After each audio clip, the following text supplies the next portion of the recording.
தை மாதம் முதல் வெள்ளிக்கிழமை எங்கள் ஆத்துக்காரருக்கு பிறந்த நாள்.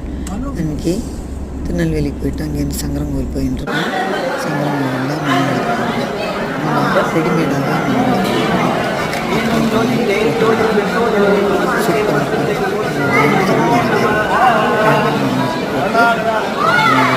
ஏறிட்டு வெத்தலை பாக்கு நைவேத்தியம் பண்ணிட்டு எல்லாருக்கும் மலையாளம் பண்ணிட்டு உள்ள அம்பாளுக்கு கோமதியம்மனுக்கு உடம்பு சேர்த்து விசேஷ பூஜையெல்லாம் பண்ணிட்டு வந்தோம்.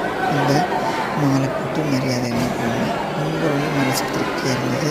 எல்லாருக்கும் வெத்தலை பாக்கெல்லாம் கொடுத்துட்டு திருநெல்வேலியில் வந்து முத்து மெஸ்ஸில் தான் சாப்பிட்டோம். ரொம்ப நல்லா இருந்தது.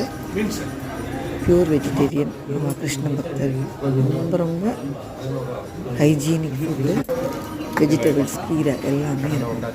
முக்கியமாக இவளோட பால் அல்வா ரொம்ப சூப்பராக இருக்கும். மிஸ் பண்ணாமல் சாப்பிடுங்க போனோம்.